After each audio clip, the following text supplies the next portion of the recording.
Good evening. I call to order the November 8th, 2023 work session of the Oberlin School District Board of Education. Please call the roll. Ms. Gadsden? Yes. Ms. Shum? Here. Ms. Oh. Stagel? Here. Ms. Sameka? Here. I will entertain a motion to adopt the agenda. So moved. Second. It's been properly moved and seconded. Please call the roll. Oh, sorry. Any changes or, I mean, it's a short agenda. Anything to add? Okay. Please call the roll. Ms. Gadsden? Here. Ms. Shum? Yes. Ms. Stagel? Ms. Yes. Stagel? Ms. Sameka? Yes. Okay, so today we are here for a facilities update. Dr. Hall. Okay, today we have TDA and Hammond Construction here to talk about Phase 2 moving forward and some possibilities, just give an idea what we've been working on for the last couple of months with our architects and construction company. They work with Dan DiNicola, Jim, Bob, myself on some preliminary plans that we have. Nothing is in concrete. These are just some ideas that we have put on paper, present to the board. Okay, and I'll turn it over right now to TDA and Cheryl. Items down here. Thank you. We're excited. You need the microphone. Okay. Just You for the can people take at it home. with you if you want to walk, but Okay, just take the whole stand. Yeah, if you want. Yes. All right. That way I can see the screen better. All right, as Dr. Hall mentioned, my name's Cheryl Fisher. I'm a planner with TDA, then Design Architecture. With me, I have colleagues Brad Gellert and Catherine Finnick, and as well as Jeff Tuckerman from Hammond Construction. So we're excited here tonight to talk about the activities, give you updates of all the explorations and studies that we've done over the last few months. We were hired around June, perhaps, late spring, early Right. summer, to kind of help explore some master planning ideas. So our agenda tonight will be to talk about some of the goals and challenges as well as objectives. We're going to dive deeper into the results of those explorations and studies and what we found. That will lead to the master plan recommendation that we're going to make to you tonight. We'll talk a little bit about the timeline should you choose to move forward with our recommendation, but it's also flexible enough that we can adapt it if we need more time to do more studies or make some changes. And then we'll close with Q&A. So let's talk about the challenges. And we were really thinking, district-wide and then by building as well, right? And we've worked with the district for 6 years, so a lot of this was already evident to us. We knew that this was happening. In particular, we know a big challenge and high priority right now is Langston Middle School. That is because it's a building 100 years old. I think it was built in 1923. It's an aging facilities, and with age comes a high cost of maintenance. Deteriorating, not because of lack of maintenance, simply due to age. Last year we had pieces of the facade falling out that had a cost, a safety concern. So maintenance and cost and age, but also there's a lot of excess space at Langston. We know that we're operating a building that has more square foot than we need for that grade configuration of a 6-8 and the number of students that are in the building. And keep in mind, this building was built as a high school, a different grade configuration, different types of spaces compared to the curriculum that we have today and those type of spaces required. Now, more on a district-wide level, challenges, many of our staff as a small district move between buildings, and they teach at every building, or at least 2. That includes like music and some of our specials. So teachers are having to travel amongst multiple building locations, and that's not the best efficient use of time, and not the ideal situation too. So we knew that was a challenge we needed to try and find a solution for, if possible. Again, maintaining 3 buildings and sites for our enrollment just isn't efficient use of our dollars. Looking at Oberlin High School, it too has too much square footage for the 9 through 12 enrollment. And it too, actually, we did a study a few years ago. We could have pulled some of the middle school students from Langston and we could fit them here at the high school because of the excess square foot. And then last, another challenge, in all of this, everything else is maintenance and operation, but what can we afford to do? We call it bonding capacity. What are you able to fund towards a capital improvement project? So our goals and objectives when we walked into this project was really to address short-term and long-term needs and try to find a solution that is the most cost-effective but a most attainable solution. So we really explored three main options. That includes constructing a 6 through 12 facility. Let's see if we can solve the rest of our school population for 6 through 12 now. And if not, what would a 9 through 12 look like? And what would a 6-8 look like? So that's what we're going to talk about here tonight. We actually took it a step further, and Jeff was a very integral part in all of this. And we also said, you know what? Let's look at Oberlin High School because it does have some really cool special spaces. The gym is a well-appointed gym. The size is something that the state would never give you for your current enrollment today. And the auditorium. And there's some other spaces. So we saw that, you know, they have value. What will it take to renovate those compared to rebuilding those in the 9 through 12 or the 6 through 12 concept? Throughout this whole process, we also have been in contact with the Ohio Facilities Construction Commission, regular meetings, making sure everything that we are preparing and exploring meets their guidelines and maximizes the most credit for the school district as possible. For the things that we don't get credit for but are kind of necessary LFIs, and we'll talk about those in a little bit, those will be identified in tonight's presentation as well. And then we knew that it was very important that any plan that we come up with needed to keep the students in place where they are now while new construction is taking place, so we don't have the disruption or the cost of what we call swing space, modular units, swinging students back and forth. It's very disruptive and it's costly. So we wanted to come up, that was our directive, I will say. So let's move into explorations of studies and what those findings are, what we looked at in more detail, and talk about those findings. Okay, do you want me to do the clicker for you? I'm Brad Gelman, worked on this building, for those of you who don't know. You need the mic, Brad. There you go. Oh, sorry. So we all know where we are tonight. We're in the new elementary school. There's the high school to the north, and to the east and the south there's the Oberlin College property, in the kind of the wooded area. Next slide, please. So last time some of us met, we were talking about two options for the location of the high school, the new school, 612. Either option one up on the north part of the site near the existing high school, or to the south near the Oberlin College property. And that was really more when it looked like that was a possibility of acquiring that property. Those talks have stalled, and we had a wetland analysis done. It didn't look like it was particularly developable.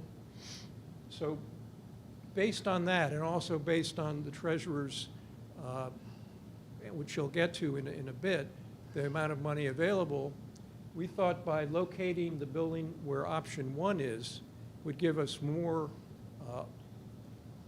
options within that option for future growth 10, 20 years down the road. Whenever you have the funds to do the next phase, if we have to break this into two phases, it gives us more options. The options that Cheryl just talked about and that Jeff will talk about, renovating portions of the high school. Plus, if we bring the middle school over to the new building,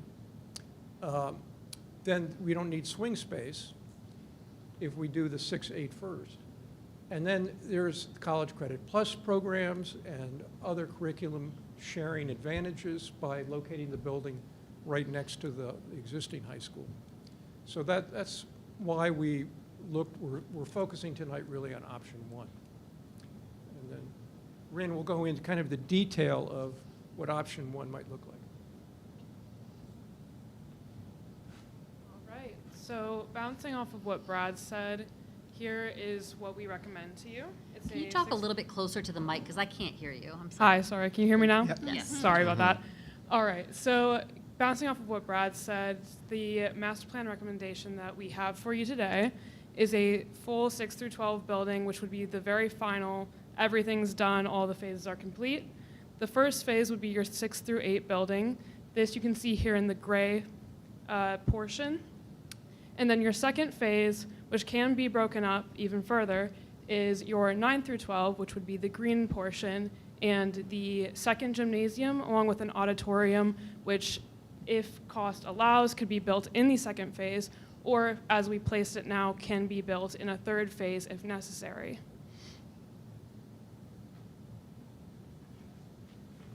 Okay. So we just talked about 3 different options, right? So let's go through those and explain how what those line items are of scope and what the costs are. So option 1 is to, and these are no sequential order, it's just the way I put them together. Build a 6th through 8th grade building first, and we'll focus on the 9 through 12 sometime in the future. So this all represents the 6 through 8 option. The new school would be about 55,000 square feet. We went through a pretty intense programming exercise with the district to understand what you absolutely need to function as a school, and we feel you cannot go any lower than this without a compromised space. We don't want to build something that isn't going to function for you, right? So 55,000 square feet is about the square foot that you will need, and that has a price tag of $25.6 million. We have, and if you look back at this, I'm going to go back a slide. We know because of the site location, it's very deep into the site. So we're going to have additional costs for what we call roadway expansions, which is shown in white. So beyond what the cost per square foot allows. We know it's going to exceed that. Not only the roadway, but we do know if the Board of Education is going to move here and some other elements, we're going to need additional parking. We also will need to expand, I don't know if that slide shows it. Oh, it's cut off. We'll have another slide in the future. We know we have to expand on the water retention area, so that has a cost impact as well. So we can manage the site water. So that's $1.6 million there. We just have in the budget a little connection so that, as Brad just says, teachers going back and forth, collaborating students that take the higher 9 through 12 programs can walk back and forth between the buildings. So small little connection. It's open, it's a canopy, it's a walkway at this point in time, but we know we need a little connection. And then we have a thing called site safety allowance. That is a $300,000 budget that the state recommends putting in a project in case we need to do road improvements at the main entry point in the street, a signal, so forth like that. So you see we have a total here of $28 million. A few things before we move to the next one I want to explain. We are basing everything on 2023 costs as of today, because we know the soonest we'll probably go on the ballot is this time next year, right? So we're doing that now, but because we know it's going to be in the future, we have a 15% escalation for cost increase here as well to accommodate the several years of construction that could take place. So that's we have a 15% built into this as of today. As we move forward next year and get to finalizing all the scope and costs, we'll reevaluate where we are in the economy and the market at that point in time, make adjustments as necessary. The other thing I want to point out is you see the asterisks beside some of those line items in that scope. That means that particular line item is a co-funded or potentially co-funded item. So the ones that don't have the asterisk next to it, those are all the LFIs, locally funded initiatives. So you will not get any future state credit for those line items because the state doesn't offer co-funding. So as we move through the next 2 options, that's how it will be laid out. Now, option 2, now we're flipping it. 9 through 12 building first. Demo the existing Oberlin High School after the new one is built. And we'll worry about 6 through 8 later.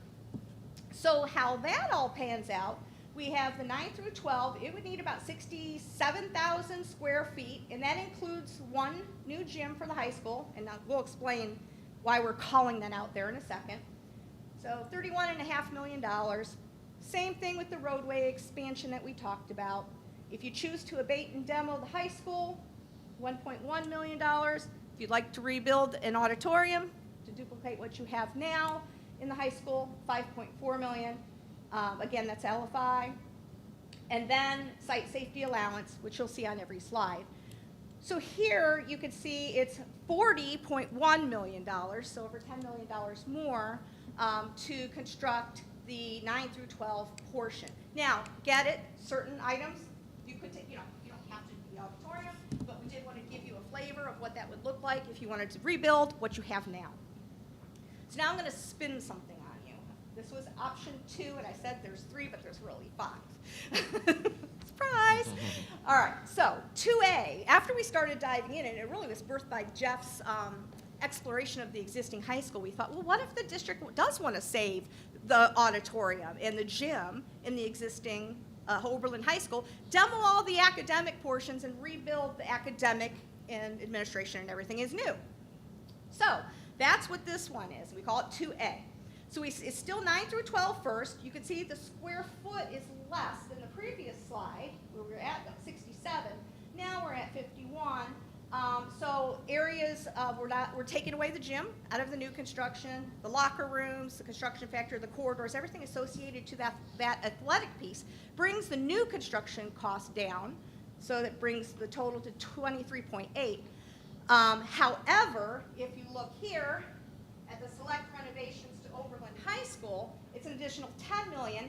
Well, that 36,000 square feet represents your existing gym, your existing auditorium, your lobby, some associated restrooms, and Jeff will show you in a minute. So, yes, the new construction cost went up, but there is a cost associated to renovating and updating those other spaces that would remain at OHS. All the other items remain the same. The abatement and demo of existing Oberlin High School, it's a portion of it, so that's why the cost is less. And it brings the cost down a little bit, a few $1 million to $37.6 million. So can you explain about what we're... I don't think so. I'm going to take this. Well, this was the fun part right here. So what we were exploring here is, as Cheryl mentioned, is we were looking at a what if. What if we retain portions of the existing high school, which would eliminate, some new square footage on the existing building. So we explored what would happen if we did that. So this is a floor plan of the existing high school. We are looking north. So right down here is the elementary where we're sitting right now. And the proposed location that you saw in the earlier slides was the new building would go right in this area right here. So this projection booth right here sits on top of here. This weight room sits on top here. And that's the second floor right there. So what you see in color-coded was what we were proposing to keep, which is the theater area, the auditorium that was built in 1988, the lobby area. This is the current cafeteria right here, the lobby and the cafeteria, and the board offices here. Those were built in 1960. The gymnasium and the locker rooms were built in 1964. So everything you see in white would be demolished. The OFCC, the budget for demolition would handle that. The budget for abatement would abate the entire building, so you can abate the entire building and then do selective demo there. With the selective demo, because of how we are proposing to take sections of this building down, there is a cost associated with that. The OFCC's budget for demolishing a building is a solid budget, but it anticipates that you're going to abate the entire building, drop it all at once, you can make a mess, and you haul it all away. Well, in this particular scenario, we're going to have a building sitting here, so you're going to have to protect this building, you're going to have to protect this portion of the building, so there's a cost associated with that. So as we went through, that was our main focus. Existing mechanical room is right here, and you've got another mechanical room built in '64 right here, which feeds this side, and then the utilities feed the rest of this building right here. So when we're taking all of this down, all of our utilities, everything's gone. So we have to reestablish new utilities, new mechanical spaces, so we explored all of that. We're keeping the restrooms here because we think that can support the theater and the gymnasium, so that's a nice function right there. And we probably wouldn't keep this space, this 4,500 square feet typically, but because of the way it's constructed, it's right there in the middle, you're going to keep that. So it's a total of about 37,000 square feet that we're looking to keep right there. So we looked at all of those options. We went through the building. We spent a couple of days there. Jim's staff was great in allowing us, to go through the building. And everything that you see here, we have a report that we put together. So anybody that wants to see that, it's about 47 pages. And I think it's pretty comprehensive and kind of walks through the things that are existing, talks about the structural systems that we have to maintain and reestablish. So we got to rebuild a lot of walls and everything. So it's about a $10 million cost to selectively demo and then renovate this space, which is a little bit cheaper than if you were going to be building 36,000 square feet new. And what would be attractive about this is that, again, this gymnasium is a pretty nice gym. It really is. So that option does exist, and so that was something that we explored. So it's not too much differential between building new and renovating, but there is a differential there.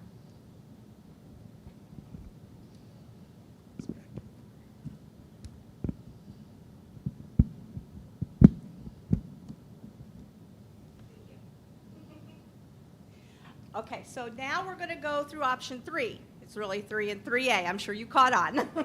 All right, so let's build the 6th through 12th grade together and demo the existing high school. And let's be honest, if we could do everything, we see the most maximizing of space and overall cost by doing it. There's in economies of scale, the larger you go, the cheaper per square foot typically it is. But again, that also creates a giant project cost. So that's what that's why we're showing you this today, right? So if we built a combined 6 through 12 school in option 3 here, about 115,000 square feet. And in this model, we're showing you it includes 2 gyms, one for the middle school, one for the high, because that's what you have now. So our cost is about $53.7 million. We repeat the roadway expansion. I mentioned the abate and demo of Oberlin High School, the whole building in this one. We'd have to, if we're doing the whole 6 through 12 at one time, we're going to have to build the Board of Education, unless they stayed at Langston. But we included it so you could see what that number could look like there. Duplicating the space you have now, approximately, about $1.4 million. We layered in the auditorium again and the site safety allowance. So, that should say 6 through 12, we have a price tag of almost $64 million. And then 3A, same plan, but we're keeping certain portions that Jeff just outlined of the existing Oberlin High School. So our new construction cost goes down because the square foot comes down because we're not replacing that in new construction. All the other items there are pretty much the same. We've layered in the renovations to the high school that would remain, the auditorium and gym. And then we come to a little bit reduced cost of $60 million.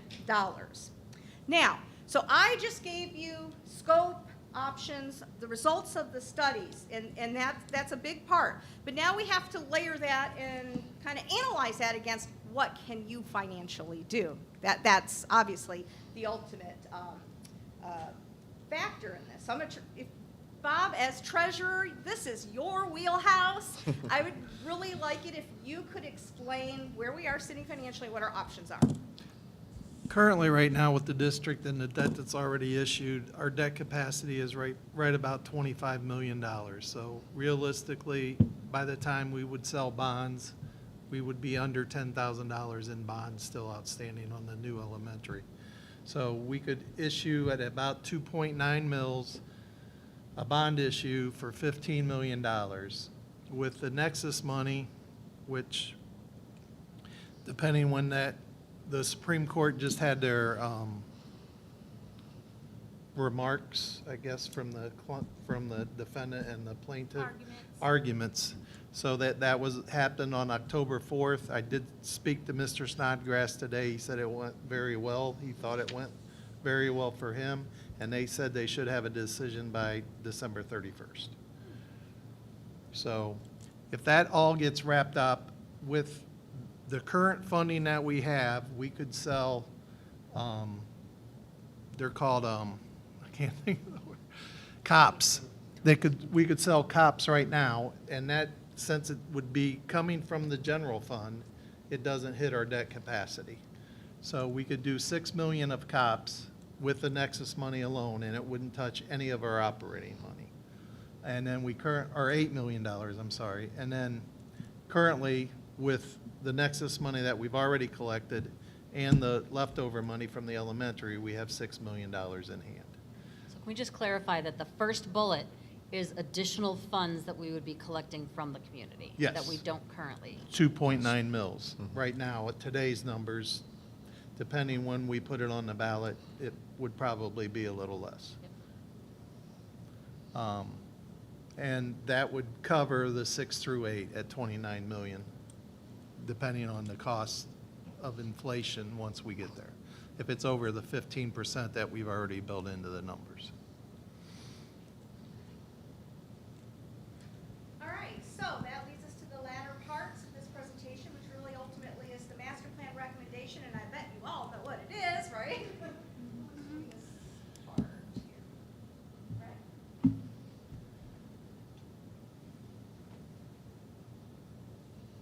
So based on what Bob just told you and what he projects the district can afford, we're recommending the 6-8 Phase 1 near the existing high school, so you can share, get the collaborative experience we talked about, and leave room for expansion for the next, for future phases and options for future phases.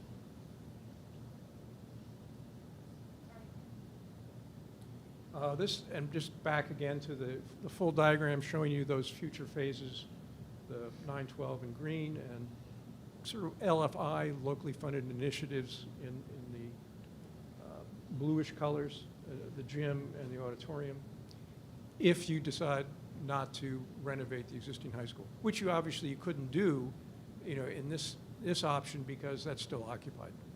But you could do that once the new high school is built, then you could either renovate the old building or build these spaces separately.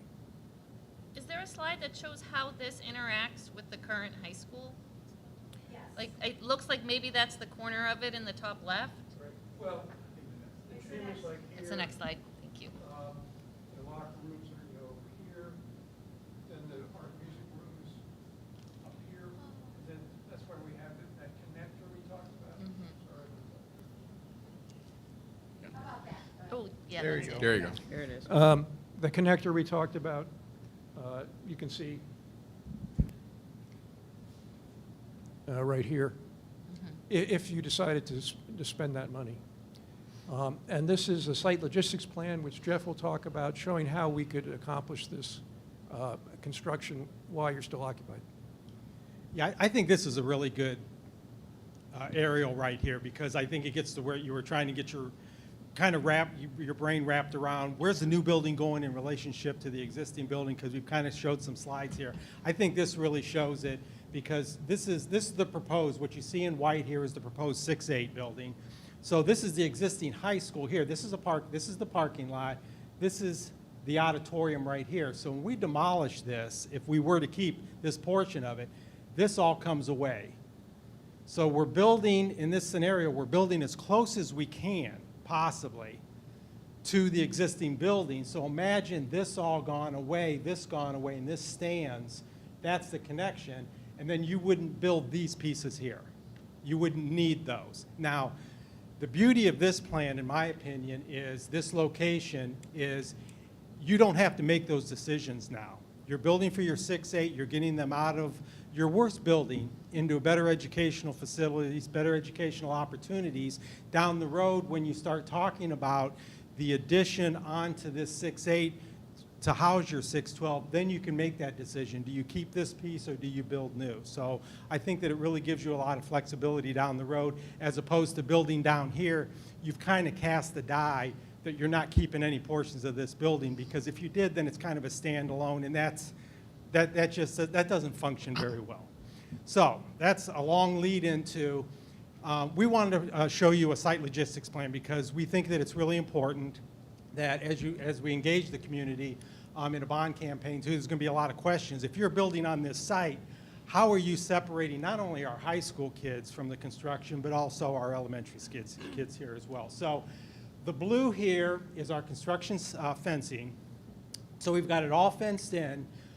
We've got a gate here, and this is an emergency gate. This gate won't be used. It's only for emergencies, emergency vehicles, second means of access. The main access would be off of this right here. This is we're calling it a temporary drive, but this is actually the permanent drive. If you saw the earlier slides, this road comes all the way around. You can see this here. This is all permanent right here.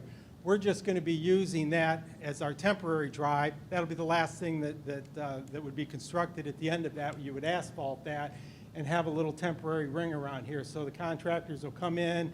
They've got parking. This is all lay-down area. These are our job trailers right here. We're pulling this fence up as high as we can. Jim wants to maintain this field down here. And when we get into it too, we may even run this down through here, maybe give him a little bit more if that will work for him as well. But this is preliminary. We're going to be keep everything inside or outside of the solar array too, because we've got to expand. This right here is your detention ponds right now. Well, we're putting that handles this facility right here. Now that we're developing this area right here, we're going to have to expand those areas as well. So that's what that's representing. So there's a cost associated with that. We've got this fence coming around, and then we know we're going to build this as close as we can, but we've got to maintain a certain distance, because there are doors, egress doors right there. So that, during construction, local fire marshal, he's going to want to see this plan. He's going to want to make sure if we need to get the students and staff out of this building. So we know we have to maintain that, but we think it's doable. Okay? So, and again, the green is all lay down area, and you can see this is where the high school would come in. But it's actually, it does keep you separated. If we were building down here, we would be separated as well. We would just basically be extending this around, but there would be some additional costs, because you start extending, temporary drives like that, there's some additional costs associated with it. And there will be some disruption, when you got activity going on out here. The good news is that our elementary and high school aren't flipped. High school kids are more, they can handle kind of that noise and that kind of activity, that close. But we're going to be so far away from the elementary kids, we won't disturb this building at all. What's the coral up at the top, at the north end, right under test access, west? The pink. Oh, yeah, this right here? Yeah. We bumped this out here. It's a vehicle washout area. So as our trucks come in here and they're dropping off materials and everything, as they come here, we wash them out before they get out on the road, so that we're not carrying a bunch of mud, debris, concrete, and everything. So right. Yeah, so we need to do that. And we pull this gate back here. This is really nice that we have this anytime we have an opportunity to do that, we pull the gate back. Because as deliveries come in, sometimes these drivers will come in at 5 a.m. That's just how they arrive and everything. So if we can get them off of the streets here and be good neighbors, so that's why we're pulling that in.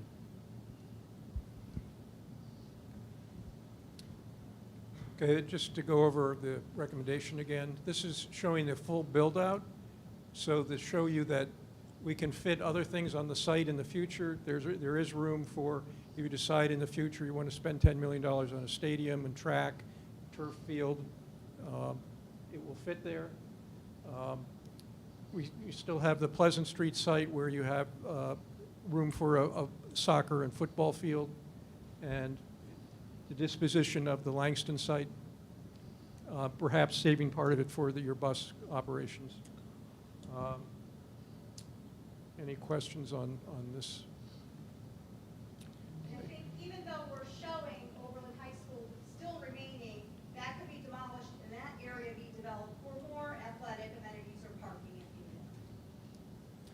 So just going over the costs again, $25 million, $25.7 million for the middle school, the roadway cost, connector, site safety and allowance, bringing the total to 28. 22 of that is is co-funded, and the rest of that is LFI. So of that 22 million, the credit you would get in the future is about 4.8 million. When that future is, we don't know. It's 10 years out. 10 years.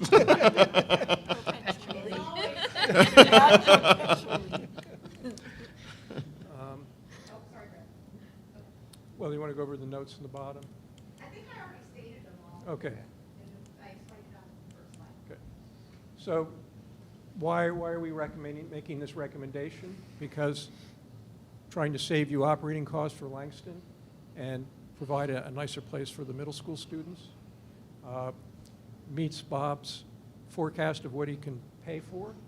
Only one move for the middle school students, so you don't have to pay for swing space, which can be very expensive. And you don't have to do any reprogramming for in the existing high school for middle school students if you move them into a new building. And how do you accommodate those students for a different curriculum? And I will let Cheryl talk about, or Jeff's talking about the timeline. Go for it. Okay, so the OFCC, they've developed your Phase 2 master plan, which is a single 6-8 building. So you have that. If you had funding for that, you could just contact them today and say, you know what, we're ready to go. Put us on the commission agenda for July for the entire 6-8. This whole exercise has 612. I'm sorry. This whole exercise has been, you know, what are the options available that would fit within your funding? I think that's what we're trying to do. So we're trying to show some options there. And so if you had the funding for the 612, there wouldn't be probably any more discussions. So here's where we're at right here. And in February, what we need to do is we need to submit to the OFCC what the district would like to do, what portion of that 612 they would like to do. Either, you know, 6-8 portion, 6-10 portion, whatever that may be. So we're looking at a 6-8, 9-12, those options right there. So we have between now until February for the board collectively to make a decision, take board action on this is what you would like us to stitch together. We'll do the work, we'll pull all the documents together and give it to the OFCC and tell them of the 612 facility, this is the square footage that they're looking to build for your discrete portion of your Phase 2 ELP. They will take that and they will do what all that they do to send you right here in May, sometime in May, the formal master plan document, very similar to the one that you did for Phase 1, which the district, the board will take official action on that as well, send it down to the OFCC, and then they will put it on their July commission meeting, and then they'll act on it, and then you're off and running. In June, there will be another board resolution required for resolution of necessity that sets your bond issue in place. So, and then of course you're targeting a November bond date right here, and then there's another board action right here for you know, submitting to the Board of Elections and things of that nature. The key date for us right now is February, because what we need to do is we need to just get some direction from the board. What do you want us to submit to the OFCC? Is that a 6-8 portion? And then we'll take it from there. We'll do all of the heavy lifting on that and give that to them. And they're going to need time. So we don't want this date here floating into March, because they're going to take whatever time they're going to take. We can't push them. So we have to give them the max time necessary, and that is February. So that's a key date for us right there. So I think we've presented a lot of information tonight. It's going to spawn some conversations, maybe some additional information, but I want the board to know that we have about 4 months to kind of figure out if we want to make November. That's the key right there, if we want to make November. All right. And you want to add anything to that? No, other than I agree. We just, in 40 minutes, gave you a high-level summary and just slammed a ton of data in 40 minutes to you, right? So we know there's going to be questions. We wanted to make sure we had enough time to answer those questions. We have, again, all of our data files, hundreds of pages to support this. So if we aren't able to answer a question tonight because it's so much and so technical, we certainly will give that and provide that data in the near future. But with that, thank you, and we'd like to open it up to Q&A. So my biggest question is, like, what would a 6-8 include? And maybe that is partly a Dr. Hall question, like, are we building music rooms, or would the students be going into the current high school for music in the same, like, are there less math classrooms because some of the students will take algebra and geometry at, like, how does that all work? It's not all finalized yet, but at this time, we can, a lot of possibilities. We can, with a lot of courses, teachers can come from the high school over to the middle school, or the middle school can go over to the high school, especially that back wing area. Also with that back wing area, we do have music rooms, we have the band.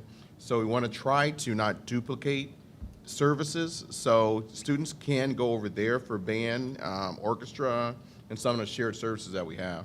Because one of the concerns now we have, our band teacher has to have 2 different places and access to equipment.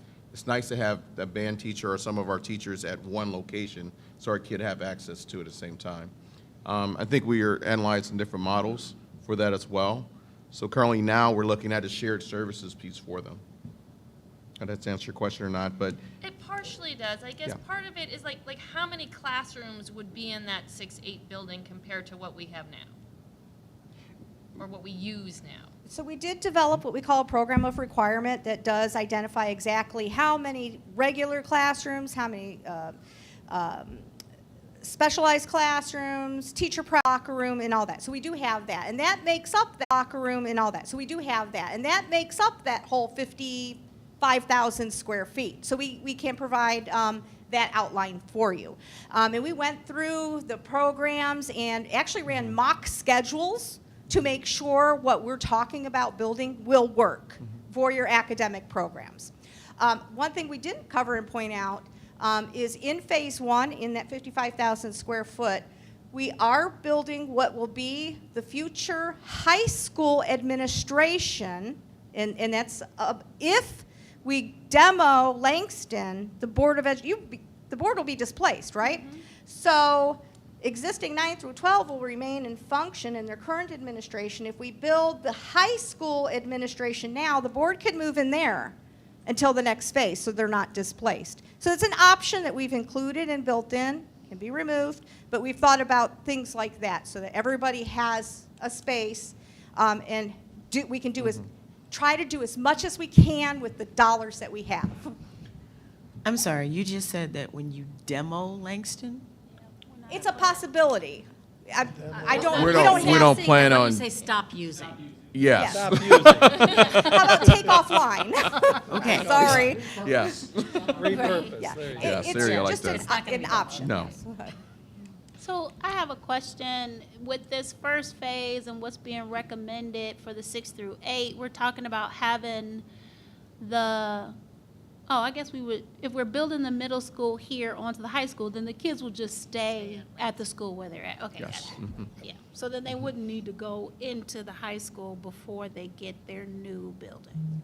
Correct. Got it. Yeah. And that's where Brad was talking, this last bullet point here, eliminates any need for reprogramming in the existing high school. If we had to shift them in there, we might have to do some changes of spaces and classroom sizes to accommodate the middle school programs. By doing it the way we're proposing, that doesn't happen. It also eliminates another move because then they have to go to high school, then once over in middle school, have to be transferred back over, and they'll be doing a couple moves. So this is the less movement we have to do for our students. Okay. And then the size, square footage that you presented to us today for phase 1 with the 6 through 8, is that based on the number of students that we have right now, or are we working off of a projection of what we think our population might be for the middle school in the future? It's a projection. Okay. Yeah, it's projecting out, and I think it's, I want to say it was the 10th year out, wasn't it? Was it the 10th year out? But it, 250 yeah. but the square foot that we built in is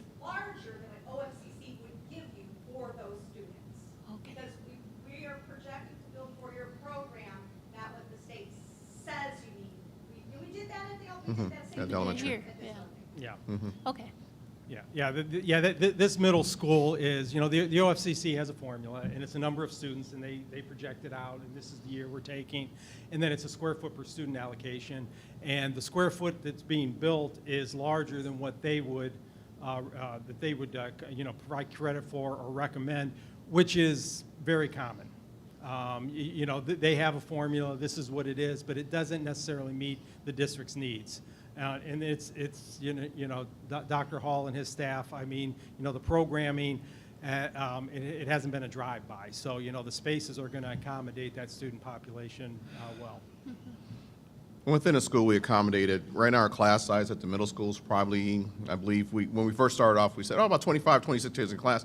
Then we looked and said, no, that's not, we have about 18, maybe 17, 18 kids in a classroom. So even as the community grows, we will be able to have more space to accommodate them.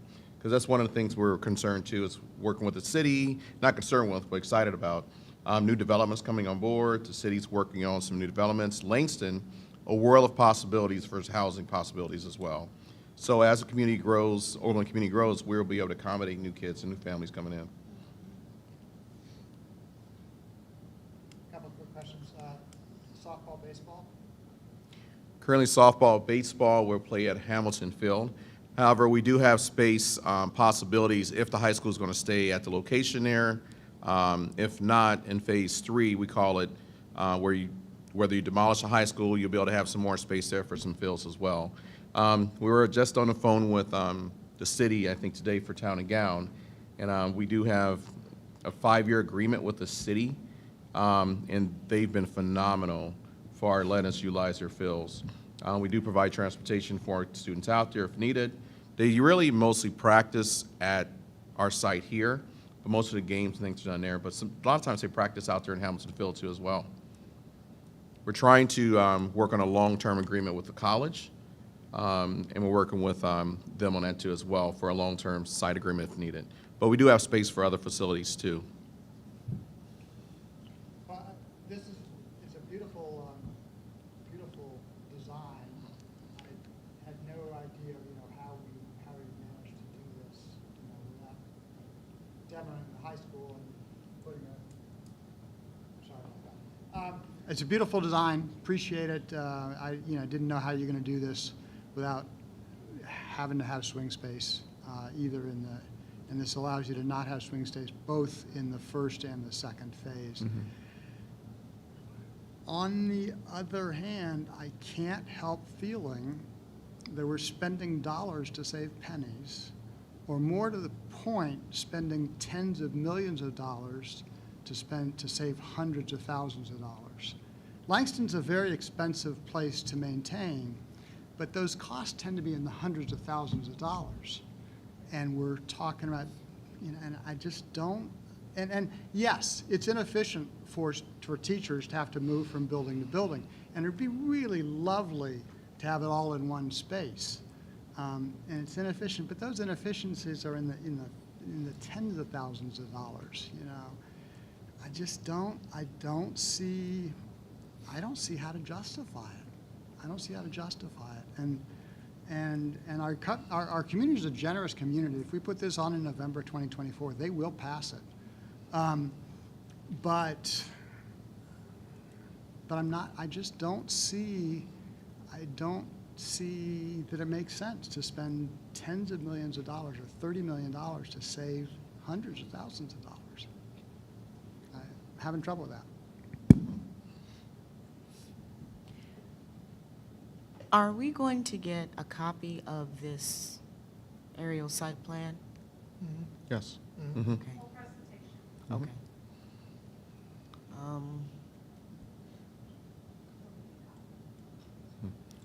I guess one of our concerns too is Langston and longevity of Langston.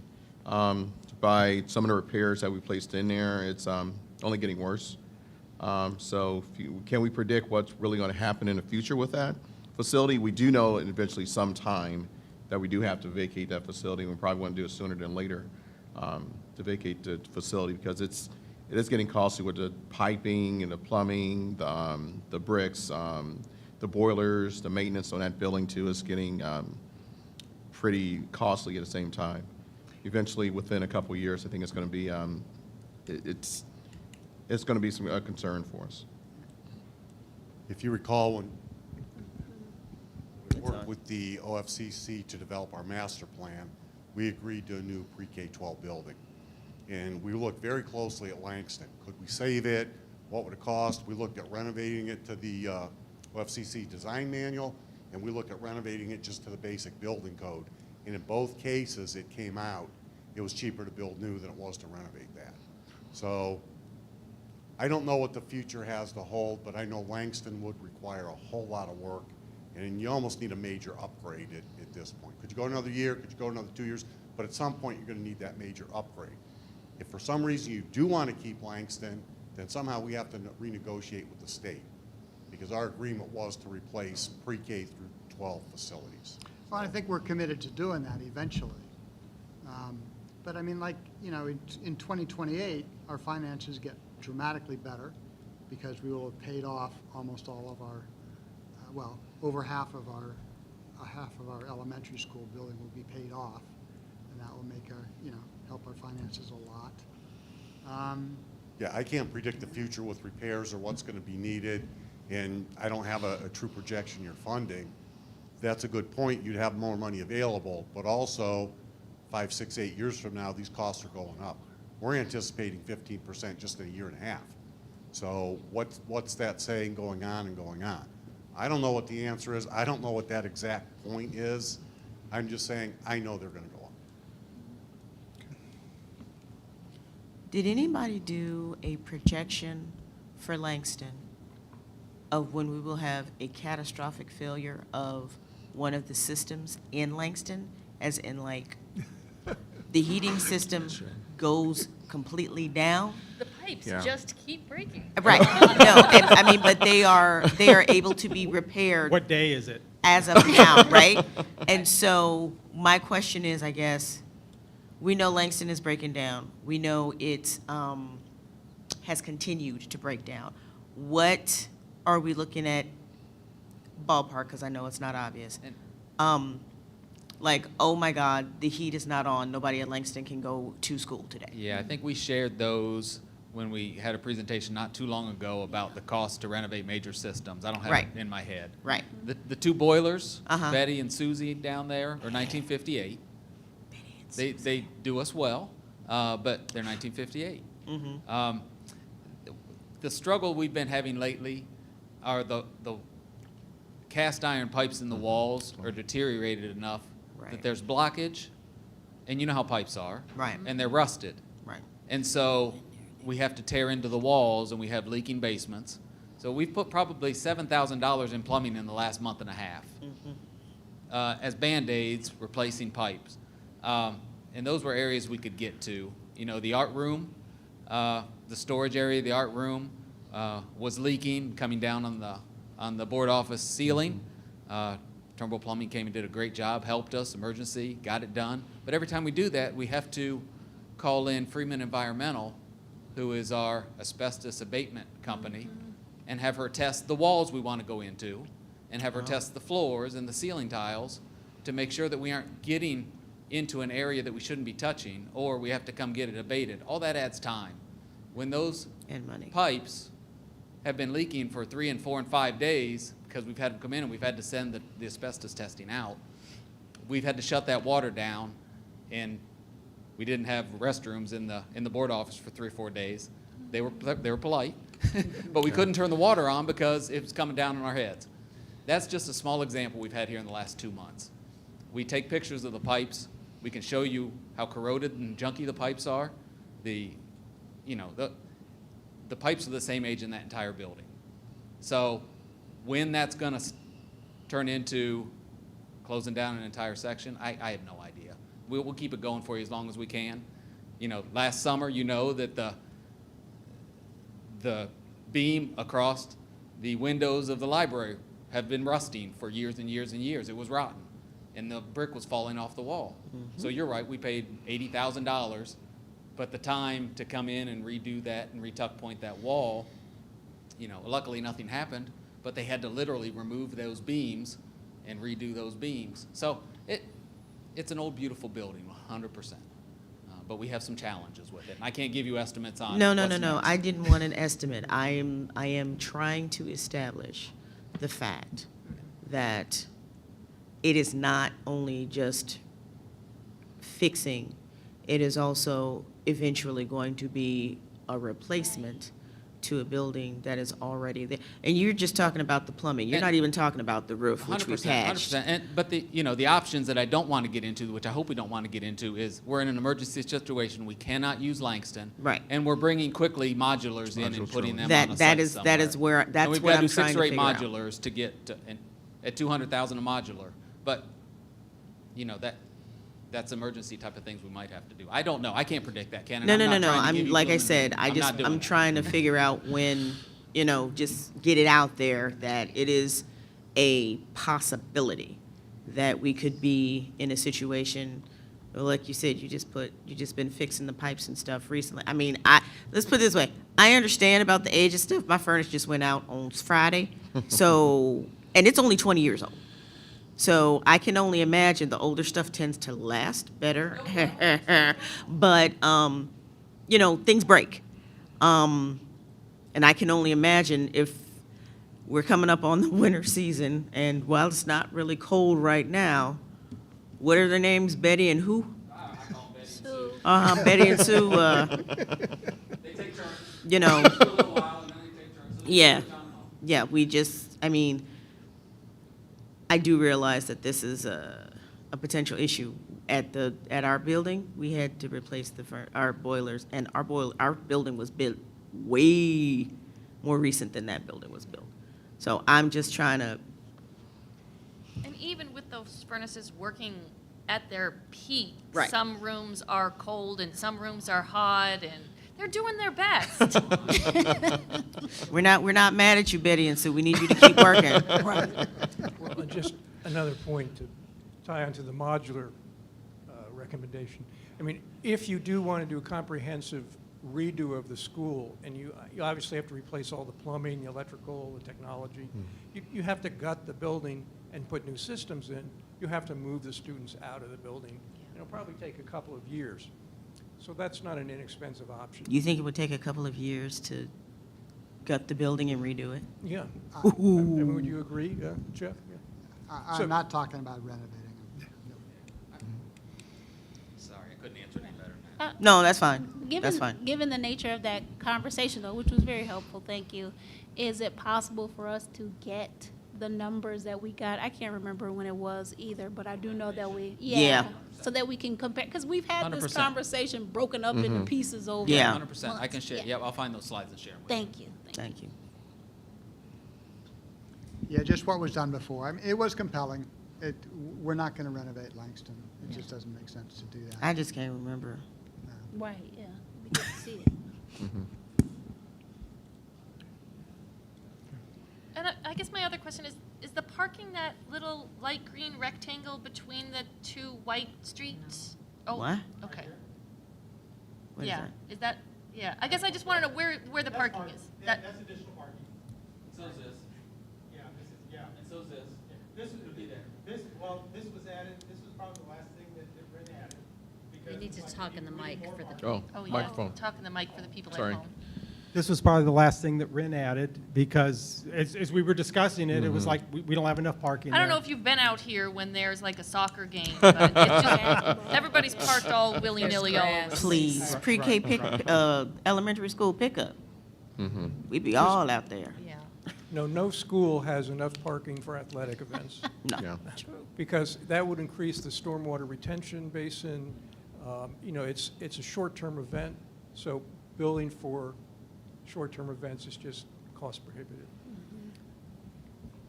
I just want to chime in on Langston real quick, the conversation that you had there. Cheryl and I met 25 years ago, and we've been doing this for 25 years. We've been through a lot of buildings. Because when we met, that's what we did. We walked through buildings, we did assessments, we did master planning. I was with the OFCC at the time, and she was a consultant. Now we're both consultants. I've seen a lot of buildings worse than Langston. As bad as Langston or worse than Langston. Those buildings are gone. Langston's one of the worst buildings I've seen probably in the last 8-10 years. It's on borrowed time. And if you're not going to pursue, in my opinion, if you're not going to pursue this option to get your 6-8 population and better educational opportunities, you really need to consider what are you going to do with Langston to keep it going long-term? Because there will come that day, probably not too far down the road, where you will have a catastrophic failure, where you're scrambling, trying to get boilers, trying to get contractors to come away from the projects that they're working on like this to put your boilers in. It's going to be very costly. It's going to be extremely disruptive to your students. So that's my 2 cents on Langston. Thank It was you. a beautiful building at one time. And it's still beautiful. Yeah. It just, It is. But even Some if love. you put $15 million of renovation in that building, and it will take time, and you will need to get the kids out of there, it's not going to function like this one. Yeah. Because it was built for a different time when you were educating children. This one is built for how we're doing it now. And think if we do get our kids out of there, they're going to be a home while it's not going to be quick before we get modular trailers in there, get equipment in there. So during that time period, we have about 200 or so kids. They have to go somewhere. Or they're going to be educated at home, which we got to do the Wi-Fi or whatever to get them going. We don't have we have to figure quickly like you said, another place for them to go, or if something would happen for them to go. But can we predict right now what will happen in Langston? No. I know it was a Saturday, I was downstairs in the basement. We had a leak going on there, and it was only supposed to take about a couple $1,000s to fix. The plumber came down there and he said, I started moving pipes, more pipes, more pipes, and more pipes. He said one pipe's always going up, and I can't track it down. So it was bigger issues coming on as he tried to do more repairs for it. So I have 2 questions. The first one is for Dan. Dan, given the state of our finances and what you've seen in this, what you know about our facilities, do you agree that this is the logical step for the district to take, to do the 6 to 8 at this Yes, time? I do. And we tried to fudge this a little bit to get what you needed, but keep it within a reasonable budget. That's why we agreed to build the high school offices, but not use them for the high school yet, but the board office. That saves you another couple $1 million to deal with when you do have more money. We talked about the art and music. We didn't consider that in the new 6-8 building because the proximity to the high school. We could use those spaces because they're not utilized that much at the high school. When you get to the high school portion, then you can put those spaces in when you have more money and more time. So we tried to tweak it to meet the OFCC guidelines, to meet the needs of the district, to kind of satisfy everything, to get to within what's reasonable for a budget. I think Bob did a great job with the carryover money we have by using those COPS. I don't know what the Supreme Court's going to say about the nexus, but even without that, we think we could go to the voters with a very small millage issue to get this passed, to get it done while we're sure what the prices are rather than waiting. So there's been a lot of thought and discussion that went into this. We looked at Langston again, and I think, Jeff, you were involved with the OFCC when we did the study to develop our current master plan. And again, Langston needs a major upgrade now. It's a time bomb waiting to go off. Will it be tomorrow or next week or next month? I don't know. But when it does, you got a big problem. Because you're going to have to relocate all those students or have them learn from home, which we know isn't the best opportunity. It's more expensive to make those emergency repairs. Plus, you have the ongoing costs that Jim's spending every month to fix this water line, to fix that thing, to do that. So we tried to factor all this in. What's really best for the district and the Oberlin community? I'd love to build a 612 right now, but I don't think we could come up with $60 million. That's not realistic. In the design we presented, we also expanded the gym. The OFCC only allows a smaller gym, just like they did in this building. We said, we think the Oberlin community want a bigger gym. So when Cheryl identified what's co-funded, only a portion of that space was co-funded because that larger gym's going to have to be an LFI. We think we're going to have a really nice facility. We think we can do it within a modest millage, plus some of the money we have left over. And I would absolutely recommend moving forward with this plan. Okay. Okay, thank you. That was question one. The other question's for Bob. 2.9 mils. What does that mean for $100,000, right? That's the language they always use for every $100,000 of your house. Yes. What does that translate into? Well, right. The millage would, approximately it's about $1.27 a month for $100,000 Oh, $1.27? a month, So times 12. times 12. So $15? Huh? $15 roughly It's, a month Roughly 15 a year. $15 a year. $15 for the roughly. year? Per 100,000. Per per $100,000. 100,000. Yes, Per mill per $100,000. yeah, per mill. So, And it's- yeah, it's 45 mills. bucks. Three It's mills. $45. Yeah, So $45. $45 Yeah. a year Per per $100,000. $100,000. Yes. Is that appraised value or? That is your tax duplicate. So that is whatever the auditor sets it at that current time. Okay, yes. the auditor Yeah. says not what Zillow says. Yes, Okay. yes, it's what the auditor says. That's that one that they update every 3 years. 3 years, right. We have a triennial every 6 years, and we have a true appraisal every 6 years. So every 3 years, you see a spike of your taxes. A Okay. decrease, increase, depending how your house value. And he goes by neighborhoods, and he does a pretty good job of, And at our next meeting, we are touring Langston. correct. Yes. At 5 o'clock. I have a At 5 question. p.m., yeah. Is the 6 through 8 building connected to the high school? That's small. I can't see that No, far. there have to be the separation, remember? Oh, yeah. It has to be a separation, but Yeah, it yeah, can be yeah. a temporary separation. We are looking at connecting them together. This is about 40 feet. So this black area right here, this is the auditorium, and this is the little academic wing. That was built in '88. So that little connection, that's about a 40-foot distance. So, yeah, so we're tucking that in and building it as close as we can This room's with about the 40. idea that should you want to keep pieces of this, you know, you don't want it to be over here. So you were getting, and you can only get so close when you're trying to construct it, by the way, too. So, yeah, so that's about a 40, that's And about that 40 feet. connects at the corner of the high school where like the math intersects art. Correct. Yeah. Yes. So yes, in the end, it would be connected to the high school. The kids would have something to walk through to get back and forth Yeah, I just can't see it that far. for art and music. Can we go back that where it's a little bit closer? That doesn't show Yes. the whole thing, but Thank you. oh yes, Ooh, ooh. no one one one after the that. oth- Yeah, this that'll one. work. That's mine. I just, Rin, that's mine. You could point to the walkway that you have right there. Yeah. Yeah. Yeah. Oh, there it is. Yeah. Okay. Oh, yeah. we Yeah. could It's put it on about the 40 left. feet, yeah. And when we're keeping, I guess I didn't realize that was also part of the newer portion of the building with those art rooms in it. Mm-hmm.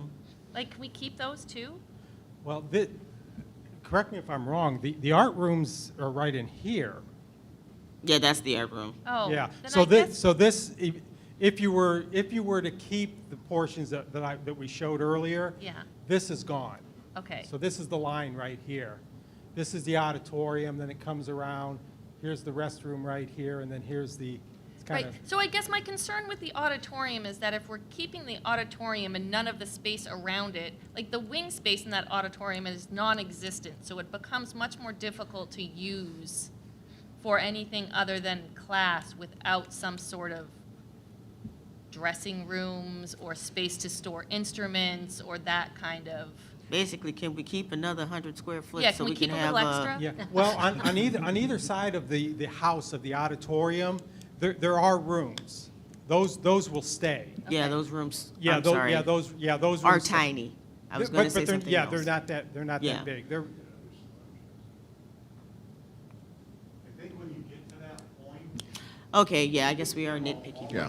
some of it, none of it, but you also put additions.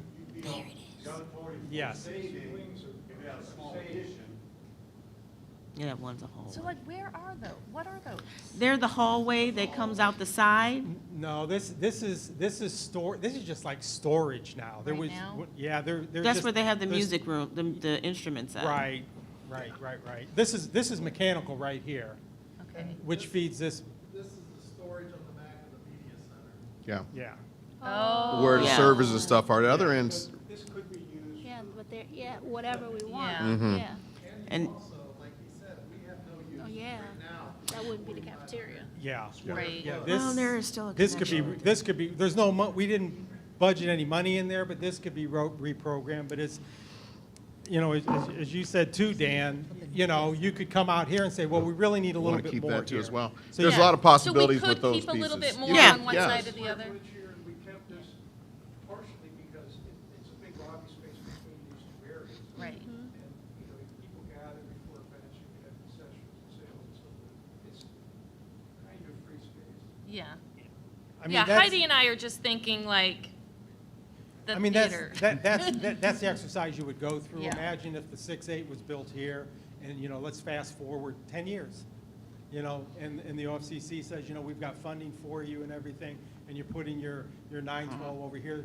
The discussion that the board is gonna have at that time is, do we put auditorium and a bigger gym over here, or do we keep these spaces? And do a And cost-benefit analysis. Can you show us on this where the connection is between, It's right in here. okay.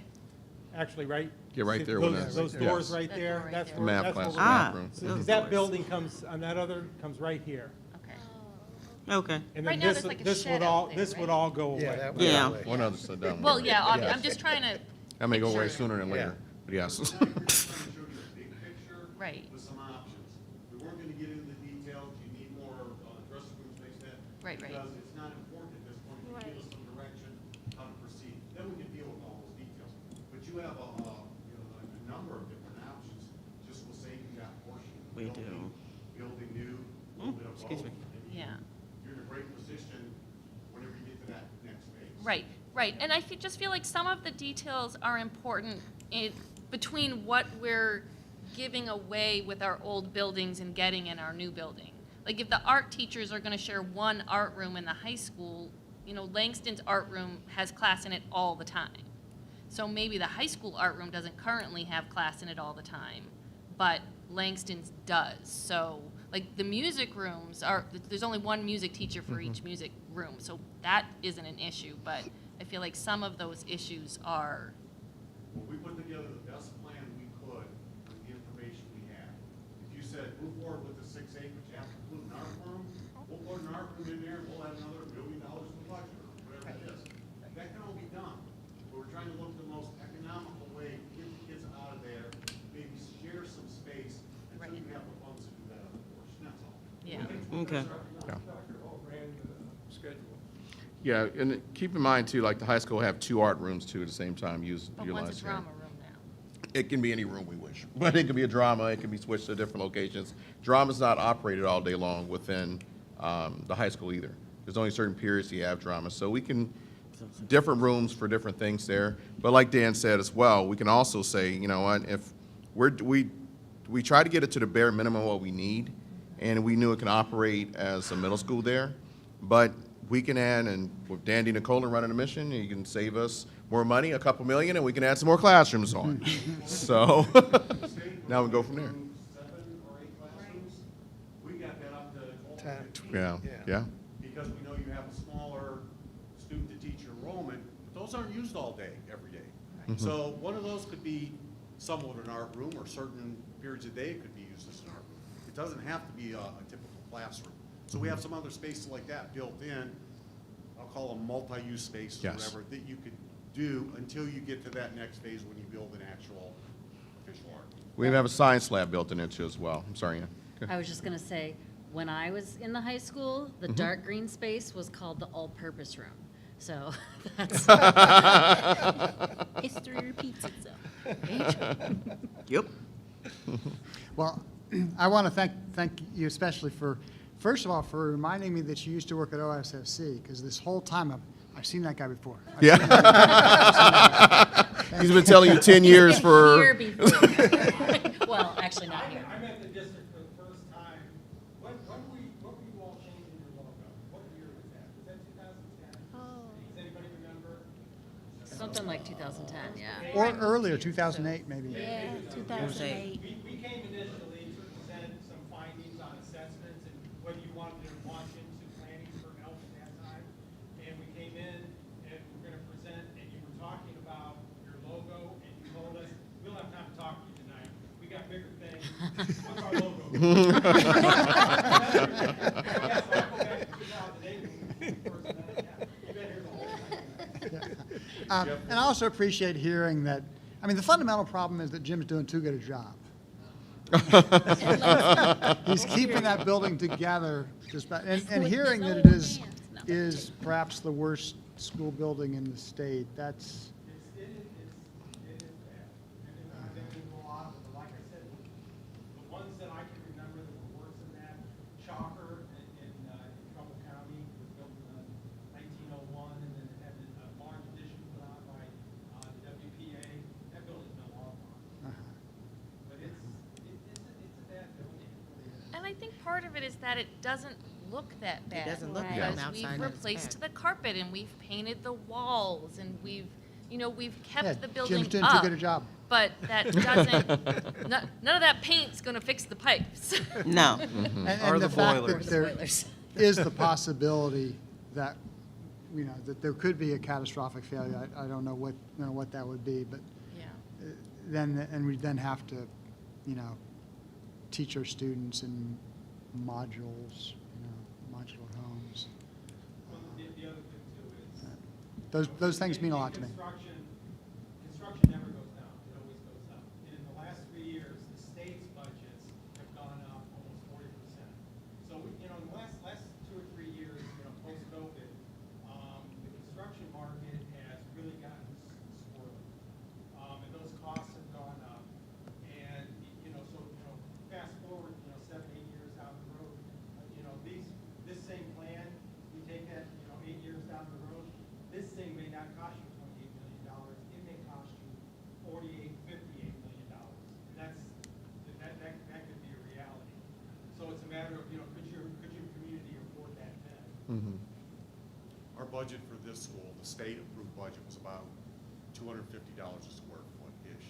It's currently, It's over 400. it's currently, 408, 409. So that's, since we started this building, we knew that was a low number when the state did it, but that's what they said to do, so. We're having problems with major equipment delivery too.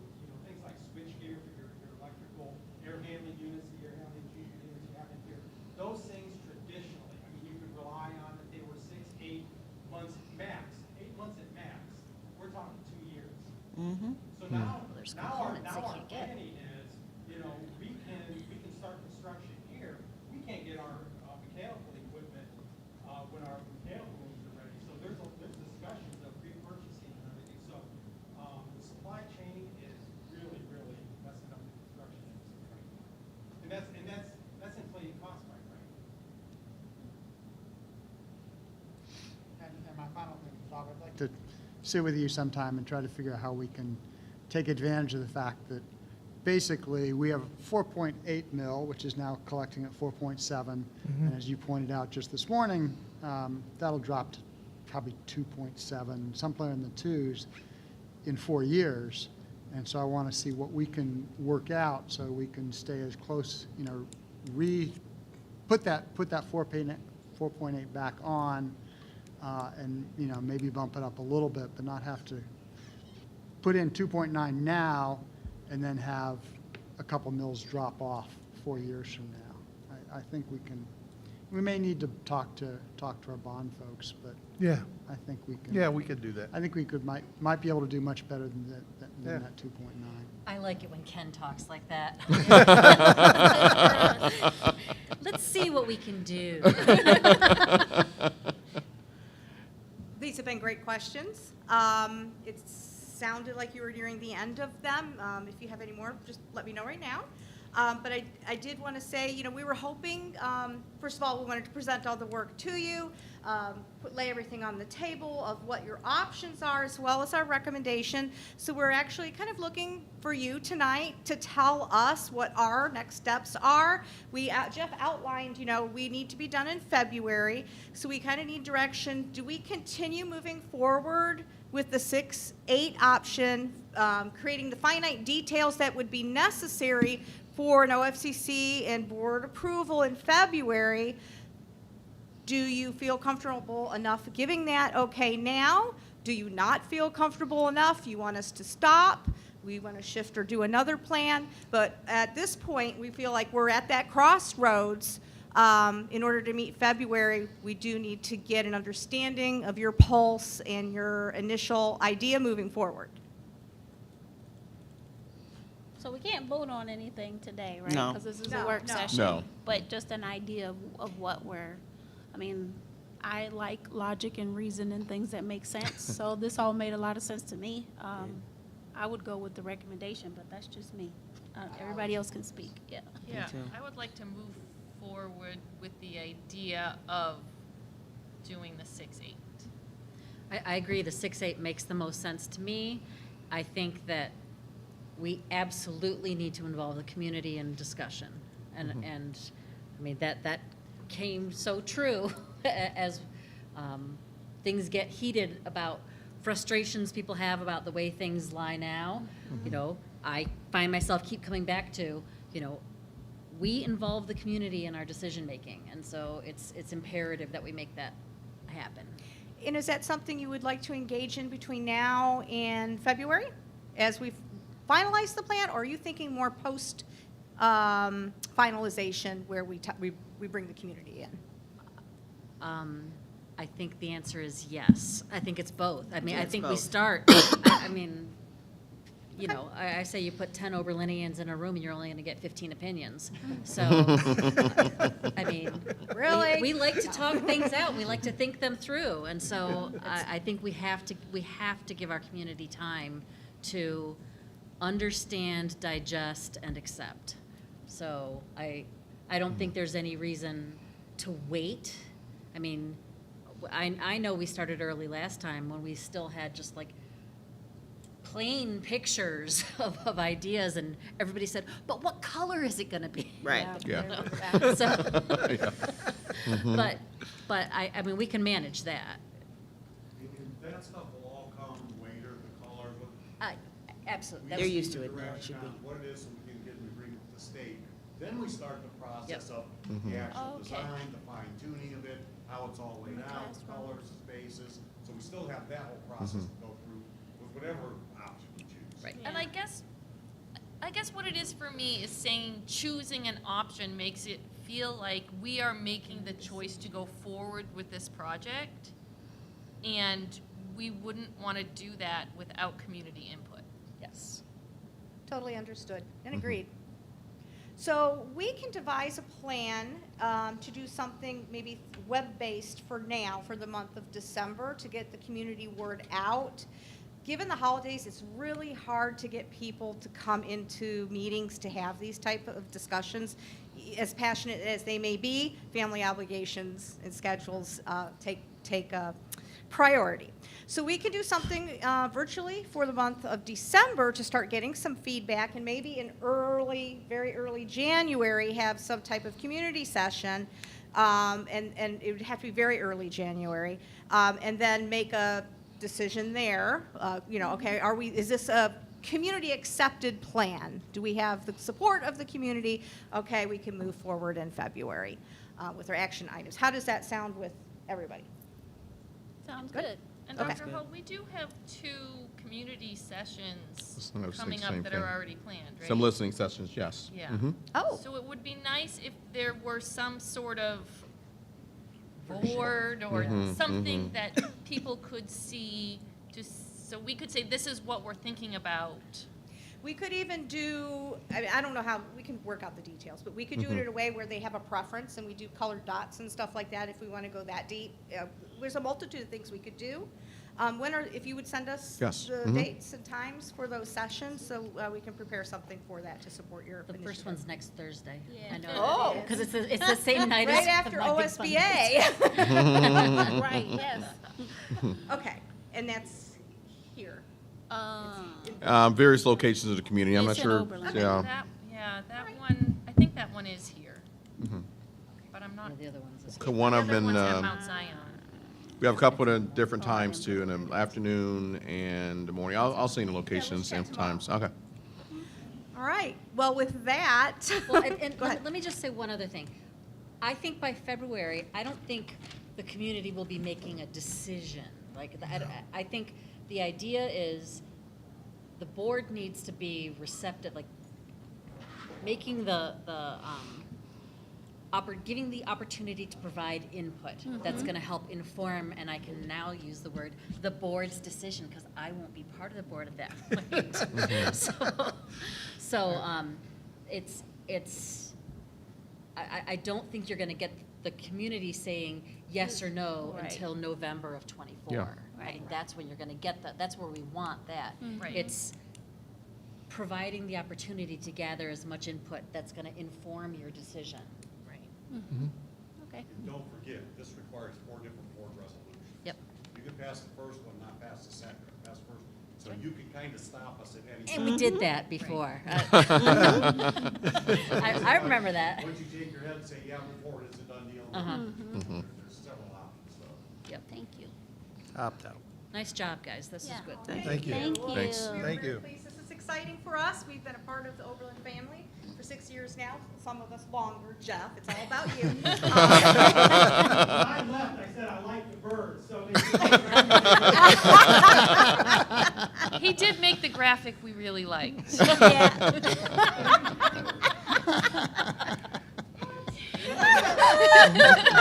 All that work. Well, thank you very much. All right. Board, Thank we you. Look forward to the next steps. Yeah, Thank you. thank you very Thank you. much. Thanks. Okay, so our future meetings are November 28th. It's a regular meeting at 5:30. We're going to meet at Langston. That's where we're going to do our walkthrough of the building, and we'll have our meeting there in the media center / library. And then on December 12th is our next regular meeting at 6 p.m. at Oberlin Elementary in this building. We're having a little bit early because of the holidays. And I will now, any questions, Well, I was any just going to comments? ask. Yes. Given what we've just heard about Langston, is half an hour enough? Yeah, I was thinking the same thing. Maybe we want an hour, because I want to see at least the basement Ooh. and the art room. Okay, yes. That basement. Weekend, and what time is the? We said 5:30. Should we move it to 5:30? 5? Move it to 5. Is 5 can okay? move it to 5. With 5 okay with the rest of the board members? Let me just, I think so. You Let want me to check double schedules? Is it Tuesday? It's a Tuesday, Tuesday, the yes. 28th, right? Oh, I should be okay. That works for me. If it's Okay, Okay, s- Ken, you're good? Okay. Okay, so we just changed the time for the November 28th regular meeting with the walkthrough at Langston starting at 5 p.m. So we'll be there then. And thank you, that's a good suggestion. Same time that I mentioned for December 12th. And so anything else? Hearing nothing else, I'll entertain a motion to adjourn. So moved. Second. It's been properly moved and seconded. Bob, please call the roll. Mr. Stanley? Ms. Yes. Gadsden? Goodbye. Michelle? Michelle? Yes.